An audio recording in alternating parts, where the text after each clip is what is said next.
Gepleyer Azatlyk Radiosu. Assalamu alaykum gaderli dinleyijiler.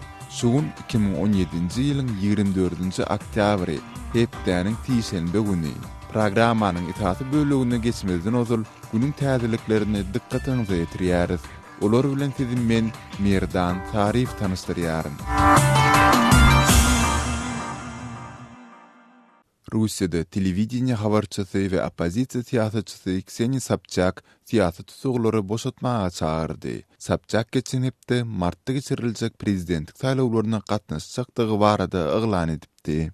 Moskwada geçiren medeniýet ýygnynyň dowamında Sobchak siýasat tutuglary diýip häsiýetlendirýän şahsiýetleri barada video görkezdi. Şeýle de 35 ýaşly Sobchak özüniň toporu bilen tanıştyrdy. Prezident Vladimir Putin 4-nji möhlete prezidentligi dalaş edip biljekdigini ýaňdatsa da bu barada güni çykyş etmändi.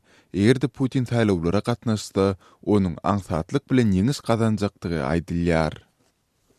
Amerikanyň döwlet sekretary Rex Tillerson Irak we Kürt liderlerini dialogyň üstü bilen özara dawalaryny çözmäge we ýurtdaky dartgynlylygy gowşatmaga çağırdy. Tillerson bu barada Bagdad eden saparynyň dowamında çykyş etdi. Bizim hem Bagdadda hem de Irbilde dostlarımız var. Biz iki tarapy hem gepleşiklere we dialoga başlamaga çağırýarys, diýip Tillerson belledi. Amerikanyň baş diplomaty Iran premier ministri Haydar al-Abadi bilen duşuşyp Bagdadyň Islam döwleti terroristik toparyna garşy alyp baran töwüsini we Kürtleriň peşmerga güýçleriniň eýelen tewitleriniň gözükçüligini izni almak ugrundaky tagallalaryny gepleşdi. Kürtler 25-nji sentýabrda özleriniň garşydylygy ugrunda geçiren referendumundan soň Kürt we Irak liderleriniň arasynda dartgynlylyk döräpdi. Bagdad bu referendumy bir kanun diýip reddetdi. Amerika we BMG hem oňa garşy çykdylar. Amerika Burmada Rohingya musulmanlaryna garşy zulüm etmekde ilteşikli bölümlere we ofitserlere haraby himayetini toktaýandygyny ma'lum etdi. Mundan başga döwlet departamentiniň medeniýet wekili Amerikanyň global Magnitsky kanunynyň etasynda sanksiýalaryň girdilip bilinjekdigini hem sözüne goşdy. Gurrunga gidýän kanun Washingtonyň adam hukuk bozmalaryny ilteşiklidigi hasap edýän şahsiýetlerine garşy gadagynçylyklary göz öňünde tutýar. Soňky hepdeleriň dowamında 400.000 ogolly Rohingya özlerine garşy alınıp barilen harby çäherler sebäpli aglaby buddistleriň ýaşaýan Burmanyň Rakhine sebitinden goňşy Bangladeşe geçdi. Harby çäherler Rohingya separatistleriniň hüjümünden soň başlanypdy. Kırgızstanda garaşy jurnalist Alisher Sayıpowyň öldürilmeginiň 10-njy ýyl dönümini ýatlamak üçin grazdan aktivistleri, jurnalistiň ozalky kärdeşleri, dostlary we ýakynlary ýygnandylar. Ýatlama çärsi Sayıpowyň o şäherindäki öýünde geçdi. Sayıpowyň dogany jurnalist Sahruh Sayıpow ýaş kırgız jurnalistlerini tiýlamak üçin öz merhum doganynyň adyny götürjek ýürüýti bayraň ýoly goýuljakdygyny hem ma'lum etdi. Sayıpow 2007-nji ýylyň 24-nji oktýabrynda Oşun merkezinde atylyp öldürilipdi. Sud bu jenaýaty etmekde Oşun ýaşajysy Abdulgafar Rasulowy günäli tapyp oňa 20 ýyl türme tutuglygyny berdi. Emma Sayıpowyň maşgalasy hakyky jellatlaryň we hüjümi gurnanlaryň jazalandyrylmandygyny öňe sürüp sudyň hökmüne garşy çykdylar. Etnik özbek Sayıpow Twitter'däki islam toporlary we opozisiýa siýasaty barada makalalar çap edýärdi. Ol 2005-nji ýylda Özbekistanyň Andijon şäherindäki gyrgynçylyk barada hem maglumatlary taýýarlapdy. Çeçenistandaky bir harby bazada Rus eseri özüniň 4 tany kärdeşini öldürdi. Milli Gwardiýanyň berýän maglumatyna görä, hadise Shelkovskaya owasynyň goloýundaky harby bazada ýüze çykypdyr. Eser atylyp öldürilmezinden ozal birikmede od açypdyr.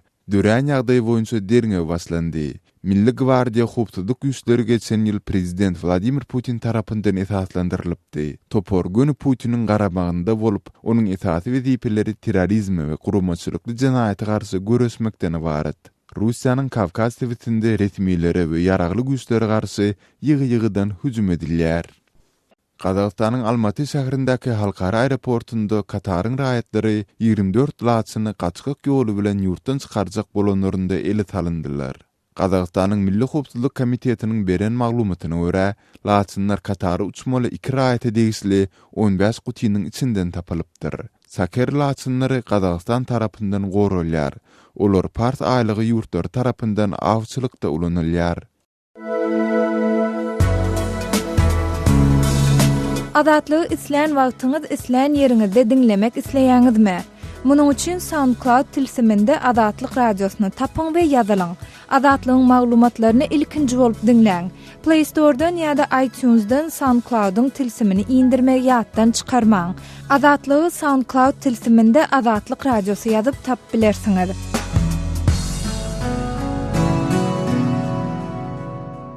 Gepleýär Azatlyk radiosy. Habarlar gündülügi gepleşigine başlaýarys. Mikrofon öňünde Merdan Saryýew. Türkmenistanda soňky bir näçe güniň dowamında valutanyň garawadyrynda dollaryň manada ura gatnaşygynyň hümmetiniň birden kaýy gurulmagy bazardaky haritlaryňda bahasynyň gymmatlamagyna getirdi. Ýatda geçen hepdeniň aýagynda dollar rekord derece, ýagny 8,9 manada ýetip, ol häzir hem gymmatlamagyny dowam etdirýär. Bu ýagdaýlaryň fonunda Azatlyk radiosynyň redaksiýasyny ýurdun bazarlaryndaky tas ähli haritlaryň hem bahalarynyň artandygy barada maglumatlar gelip gowuşýar.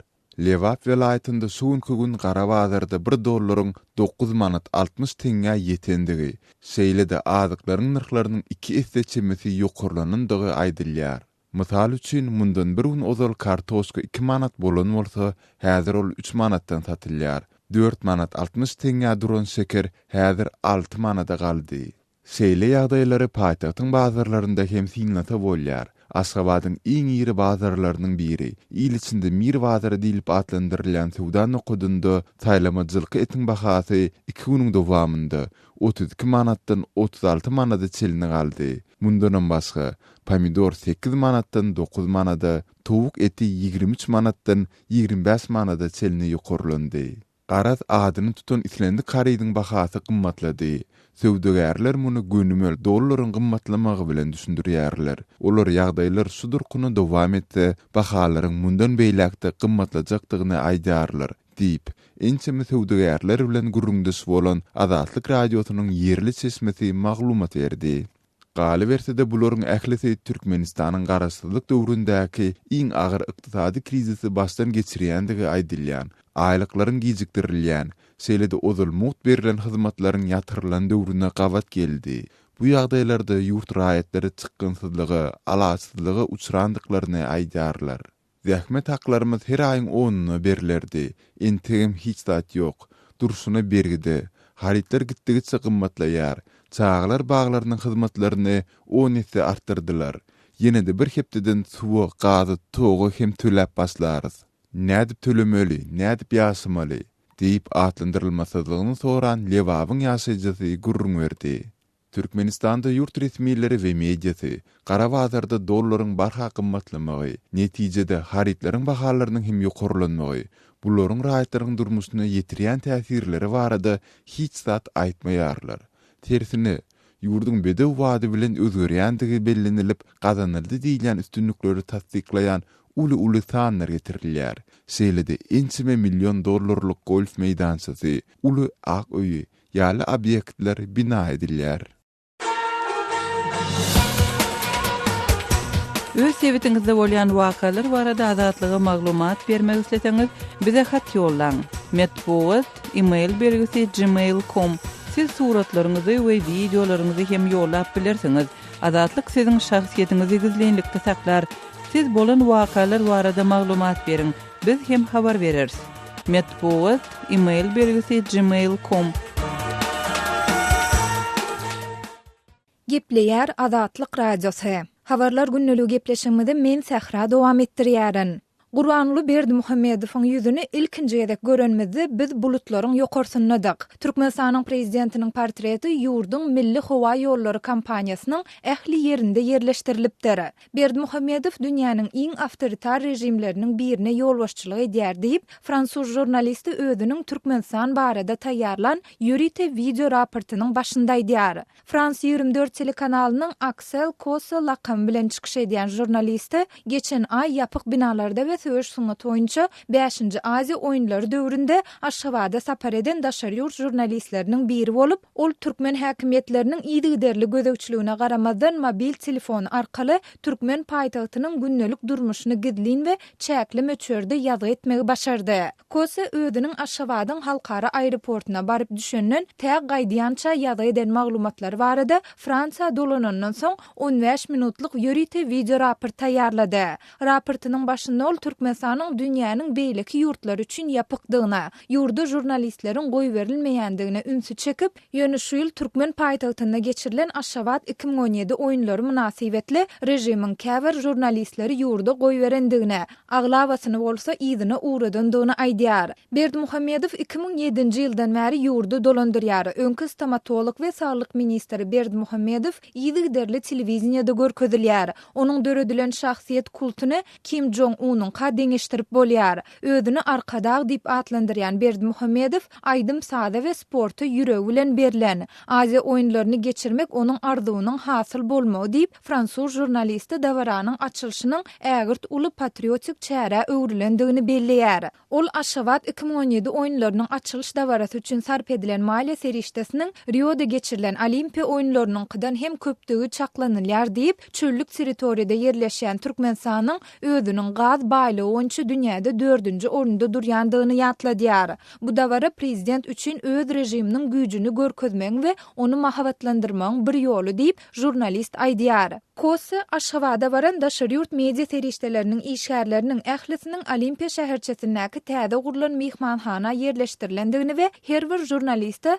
gara eşikli resmiler tarapyndan dolandyrylýan bir student giýdiň berkidilendigini aýdyp, özleriniň interwiu almak üçin olardan ruhsat soramalydygyny hemde resmi marşrutdan çykmaly däldigini belleýär. Şeýle ol şäher turunyň dowamında Sowda merkezine hem barandyklaryny, ol ýerde adaty raýatlar bilen söhbetdeş bolmak isländi, hiç kimiň interwiu bermek islemeýändigini, sebäbi ýurtda munyň çynlyky netijeleriniň bolmagynyň mümkindigini belleýär. Hatda köçeleri arasalayan müňlerçe köçe süpürjileri hem video düşmeli däldikleri barada duýduruş berilipdir. Türkmenistanda polisiýa hem düzgünleriň berja edilmegine gözegçilik etmäge ören çynlyky çemeleşýär diýip Fransuz jurnalisti aýdýar. Şeýle ol soňky 20 ýyldan gowrak wagtyň dowamında ýurtda ýüzlerçe jurnalistiň türmäge basylandygyna, köpüsiniň urulyp ýenjilendigine, käbirleriniň bolsa ölendigine ünsü çekip, Azatlyk radiosynyň habarçysy Sultana Çylywa Aşgabat 2017 oýunlarynyň öňýanynda ölüm haýwatynyň atylandygyny, şondan soň onuň wagtlaryň ýurdu terk etmeli bolandygyny hem ýatladýar. Fransuz jurnalisti Aşgabatda mahaly ýapyk binalarda we söwüş sunnaty boýunça 5-nji Aziýa oýunlaryny gurnoýjy kampaniýanyň wekili James Bollier, siz Türkmenistanyň medeniýeti we taryhy barada rejimiň propagandasyny döretmäge özüňizçe ýardam berýärsiňiz.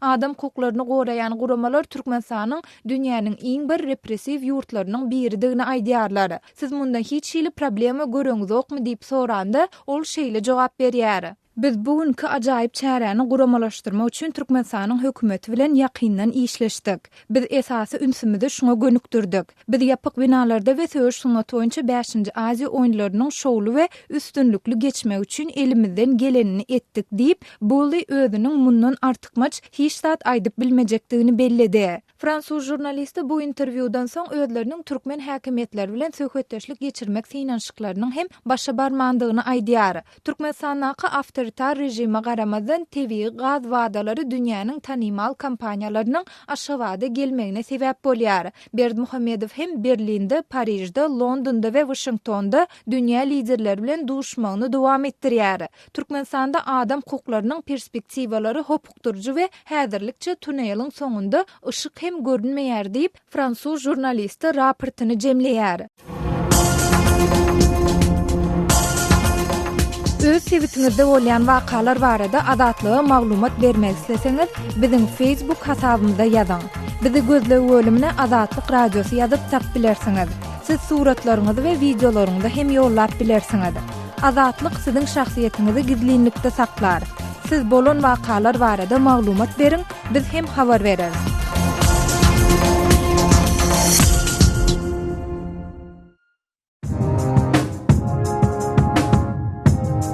Gepleýär Azatlyk Radiosi. Gadyrly dinleýijiler, Azatlyk radiosi türkmen raýatlarynyň haýyşlary esasynda olaryň prezidenti öz problemleri barada aralyklaryny eşdirip bilmeklerine mümkinçilik töretmek maksady bilen hormatly arkadagatly ýürüýte rubrika başlaýar.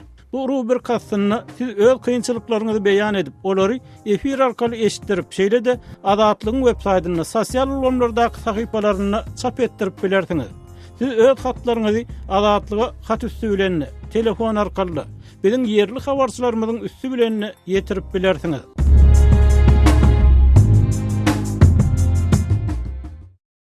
Gepleýär Azatlyk radiosy. Habarlar günnälik gepleşigimizde men Sähra dowam etdirýärin. Şu ýyptynyň başyndan Türkmenistanyň Ahal, Mary we Daşow welaýatlarynaky owa we etrap merkezleriniň okuwçylarynyň tas ählisi paýta ýygymyna mejburi çekilip başlandy. Bu waka Türkmen prezidentiniň ýurtda paýta planynyň dolandygyny ýylan eden mahalyna gawat geldi. Azatlyk radiosynyň ýurt içindäki çeşmeleriniň tasdiklamagyna görä Ahalyň Baharly etrawynyň Bamy we Akdepe, Daşowdyň Könürgen etrawynyň Azatlyk, Marynyň Täze ýol daýhan birleşiklerinde mekdep okuwçylarynyň öz islegine garamady olar gündöňden tä iňrik garalýança paýta ýygymyna gitmäge mejbur edilýärler. Etrawyň bilim bölüm tarapyndan biziň ählimizi boşul etdiler. Ýagny mektebimizde okuyan 5-nji 11-nji klas aralygyna okuwçylaryň ählisi çekilýär. Biz şolaryň ata-enelerine ýygnap yurt boýunça dowam edýän ýagdaý, şol üçin çağalaryňyza muhtuny işlediler. O çağalaryňyz edil şunuň ýary bir halk bählikliýe kömek etsin, çeken rahmetine görä haklaryny kärenesiler töler diýip düşünürşi işlerini geçirdik diýerler.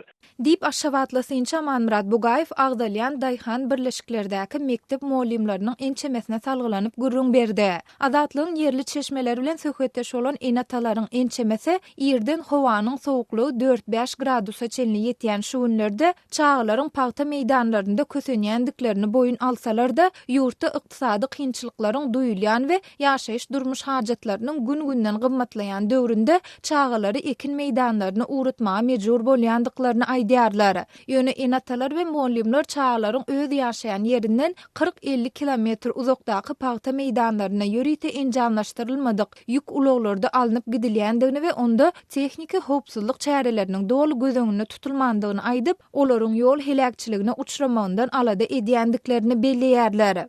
Bu yük maşinlerine de adam mindirmek kadagan ýöne o yerine o üst verilen ok. Şol ata-eneleri muallimlere bu gaýga goýan zatdan birem şol çağalaryň goşa meýdanyna paýta ýygymyna yürüyte netlenmedik avtologlarda ekidilýärligi bir bolmaz iş bolaýan ýagdaýynda hiç kimden jogap berýärçiligi boýlanmasyny bilýär diýip mektep direktorlarynyň bir gurrun berýär. Diýip Bugaýew aýtdy. Mektep okuwçylarynyň paýta ýygymyna çekilmegi prezident Gurbanly Berdimuhammedowyň türkmen daýhanlarynyň ýurdun harmanyna 1.050.000 tonnadan gowrak paýta tapşyryp, şertnamalaryň borçnamalaryny ýerine ýetirendigini ma'lum eden mahalyna gawat geldi. Azatlygyň yerli çeşmeleri bilen söhbetdeş bolan daýhanlar şu ýurtda paýta hasylynyň pes bolandygyny, üstesine de ekin meýdanlarynaky gowy hasylynyň heniz dolu ýygylyp alynmandygyny aýdyp, türkmen häkimetleriniň paýta planynyň dolandygy baradaky çykyşyna şüpheli garaýandyklaryny belleýärler.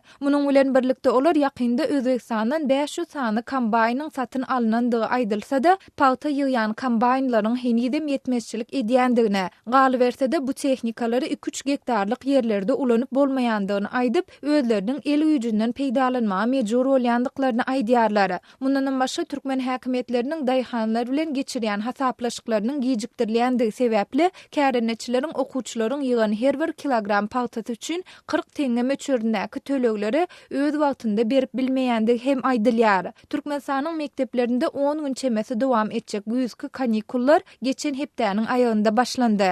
Okuwçylaryň paýta ýygymyna çekilmeginiň kanikullar tamamlanýança her gün okuwlar başlanandan soň noýabr aýynyň ahyrına çenli her ýekşenme güni dowam etjekdigini muallimler belleýärler. Ýatladyp geçsek, oktyabr aýynyň başynda ýurdun etrapdyr şowlarynda döwlet budjetinden aýly alýan işgärleriň agla we böleginiň paýta ýygyna mejburi çekilendigi, oňa gatnaşmak islemeýänleriň öz ýerine hakyna adam tutmaly bolandygy habar berilipdi. Türkmenistan halkara hukuk goraýjy toparlar tarapyndan paýta ýygynda mejburi zähmetden we çağı zähmetinden peýdalanmakda tanqid edilýär. Emma türkmen häkimetleri bu aýplamalary häzire çenli ne inkar edýärler, ne de tasdiklaýarlar. Azatlyk radiosu ýokarda gurun edilen meseleler dogrusunda degişli türkmen häkimetleri şorsanda ahalyň Baharly Daşowyň könürgenç etrap häkimlikleri Mariniň Täze ýol Daýhan birleşiginiň resmileri bilen habarlaşanda haýsydyr bir kommentari almak başartmady. Azatlygy line ulgamynda Goşmak 420 773 797 383 telefon belgisi arkaly tapyp bilersiňiz. Biziň bilen habarlaşyp maglumatlary, suratlary we videolary ugradyň. Şahsiýetiniz dogry gizlilikde saklanır. Goşmak 420 773 797 383.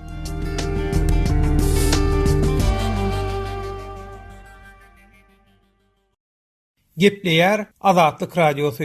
Habarlar ünneligi gepleşigimizi Azatlyk radiosunyň Türkiýedäki habarçysy men Döwlet Baýhan dowam etdirýän. Sakarya etrawyna çağa dogurulýan bölüm maradaky arz şikayetler dinlenmeýär. Lewap welaýatynyň Sakarya etrawynyň merkezi keselhanasyndaky çağa dogurulýan bölümine berilýän hyzmatlaryň soňky wagtlarda hasam yaramadlaşýanlygy we bu urdaky arz şikayetlerine jogapkar ýolbaşçylar tarapyndan dinlenmeýänligi habar berilýär. Howpsuzlyk sebäpli adynyň efirde agdalmazlygyny sorap, Azatlyk radiosuna ýüz tutan Lewap welaýatynyň Sakarya etrawynyň käbir ýaşaýjylarynyň aýtmagyna görä, Sakarya etrawynyň merkezi keselhanasyna ýerleşýän çağa dogurulýan bölüme baran mahalyň kabul etmek üçin nowatçylaryň jüýsüne täze pullan 100 manat goýaýmaly. Çağaň bilen aýalyny çağa dogurulýan bölümden çykarmak üçin hem hastahananyň işgärlerine bererýaly ýörüýte düwünçök taýýarlap barmaly. Düwünçöň içinde hökman ullokan çanakda börek ýa-da palaw bilen dürlü ispirtli içkiler, petir çörek, süýjük ökaýaly zatlar bolaýmaly. Bolmasa her düwünçöňem kabul eden oklar. Lewap welaýatynyň Sakarya etrawynyň merkezi keselhanasynyň çağa dogurulýan bölümine hyzmatyň hili ynha şeýle ýagdaýda juda pes. Alaýtada soňky 6 aýyň dowamynda halkyň bu urdaky näýeleligi gaty ýokarlandy we degişli ýerlere arz şikayetler edildi. Ýöne jogapkar ýolbaşçylar henide çenli halkyň bu urdaky arz şikayetlerine gulak asmadylar. Biz hem arzymyzy Azatlyk radiosunyň üstü bilen degişli ýolbaşçylara ýetirmek isledik diýip Lewap welaýatynyň Sakarya etrawynyň käbir ýaşaýjylary gürrüň berýärler. Yer gelenine belläp geçsek, Türkmenistanyň metbuatynda halkyň saglyk ýagdaýy barasynda ýokary derejede alada edilýänligi, gurulýan döwrewap hasahanalarda ösen tehnologiýaly enjamlaryň ornaşdyrylýanlygy habar berilýär. Ýöne Azatlyk radiosu bilen gurrundaş bolýan käbir raýatlar muňa garamazdan täze hyzmata girdilýän döwrewap keselhanalaryň hemmeleri üçin el yeterli bolmaýanlygyny we bahalaryň hem aşa gymmatlygyny aýdýarlar. Sözü jemläp aýtsak, Lewap welaýatynyň Sakarya etrawynyň merkezi keselhanasynyň çağa dogurulýan bölümi barasyndaky arz şikayetler bilen baglanyşykly degişli türkmen resmiýetlerden haýsym bolsa bir kommentariýa ýa-da jikme-jik maglumat almak Azatlyk radiosuna başartmaýar. Gepleýär Azatlyk radiosu. Efirde habarlar gündeligi bilen men Şaýmyrdan Olumrady Kabuldan. Demirgazyk Awganystanyň Serpil welaýatynyň Sençarek atly etrawyna da jeňçiler hüjum etdi. Erbeki atly ýarym resmi yerli ýaragyllar bilen jeňçileriň arasynda uruşyň barýanlygyny Serpil welaýatynyň häkiminiň metbuat wekili Zebihullah Amani aýtdy. Hüjumçylar bilen Awgan güýçleriniň arasynda gazaply uruşyň dowam edýändigini Amani bildirdi. صبح امروز گروه‌های مخالف مسئله دولت حملات تهاجمی خود را سنچارک آغاز کردند. Serpil welaýatynyň Sençarek atly etrafynda Hazara milleti gowçum bolup ýaşaýar. Hazara şaýlaryň ýaşaýan Murda Ülen atly sebtini hem jeňçiler arada basyp aldy. Murda Üleňde jeňçileriň asuda ilaty köpçilikleýin gyrgyn edendigini insan hukuklaryny goraýjy guramalar ma'lum edýär. Welaýatyň bölek etraplarynda da jeňçileriň hereket edýändigini ýerli geňeşiň agdasy deputat Esedullah Huram habar berdi. Jeňçileriň öňüni almak üçin hökümetiň çäre görmeýändigini deputat ýazgyrdy. Seyat atly etrawyň Murda Ülen atly sebtinde ýüz beren fajigaly wakaýaly Sençarek atly etrafynda hem jeňçileriň asuda ilaty ziýan ýetirme etmenin ahmaldygyna deputat hawatirlenme bildirdi. Rusoli çok zor, Rusoli gösfendi, hem lazaki başıma soğar mekon düşmanlar bu zarardı mertebe azı muhalifin. Serpil vilayetinin Kostanat adlı etrabı köp wagt bäri jeňçilerin iýeçiliginde galýar. Kostanatda jeňçilerin harby turgulleşik merkezlerinin bardygyny resmiler bildirýär. Alapsepit adlı yerde jeňçilerin yeni bir harby merkez döredenligini Serpil vilayetinin polisiýa adaratynyň başlygy Halilullah Destiyar tasdiklady.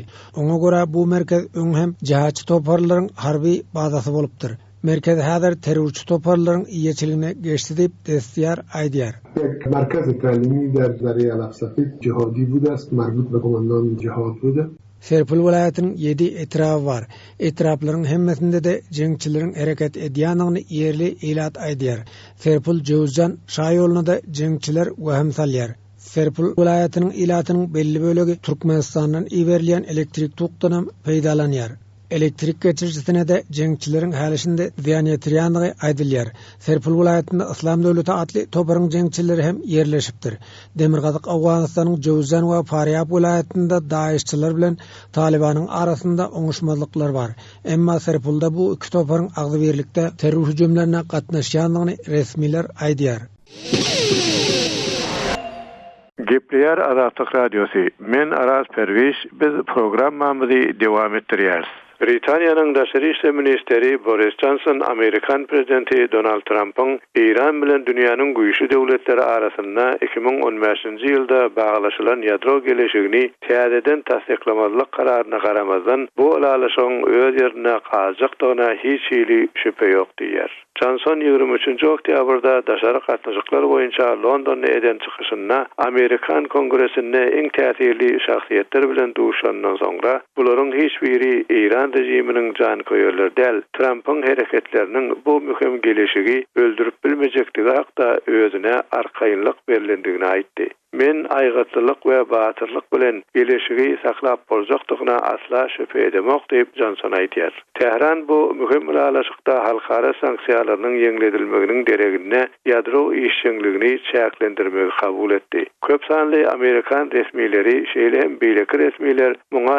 Iranyň atom ýaragyny öndürmek boýunça tutan ýoluny kawşatmak üçin bir mümkinçilik diýip garaýarlar. Trump 13-nji oktýabrda eden çykyşyna alalaşykdan çekilýändigini aýtmasa da İran'ın alalaşyga laýyklykda hereket etýändigini tasdiklamak reddedip, Tehrany balistik raketalary synamak we ýakyn günnägerde ekstremistleri goldamagy dowam etdirmek bilen alalaşygyň ruhuny bozmakda aýplady. Ol İrana goşmaça basyş etmek üçin kanun çykarjylardan bir Amerikan kanunyny güýje girizmegi sorajakdygyny bildirdi. Onsoň respublikanlaryň kontrolligindäki kongrese alalaşyga düzediş girizmek üçin 60 gün wagt berilýär. Britaniýanyň daşary işler ministeri 23-nji oktýabrda eden çykyşynda gelecek aja ähmiýetli, sebäbi İranyň atom ýaragyny öndürmegi tanlyca aýyň içinde mümkin idi. Johnson Amerikan prezidentini göni tanqidleman, Trump alalaşygy taşlanok, aslynda ol İranyň karşysyna ýadro bilen baglanşykly sanksiýalary talap etmeligi dowam etdirdi diýdi. Britaniýanyň daşary işler ministeri Tehranyň regiondaky ýakynçylykly hereketlerini boyun alsa da, ýöne bu biz İrandan el üzmeli diýildigi däl diýdi. Johnson edil tersine biz İranlylara alalaşygyň öldürne peýdalydygyny görkezmek ornuna iş alyp barmagy dowam etdirmeli diýip sözüniň üzerine goşdy. Gaderli dinleyijiler, şunuň bilen habarlar gündeligi gepleşigimizi geçirip guturýarys.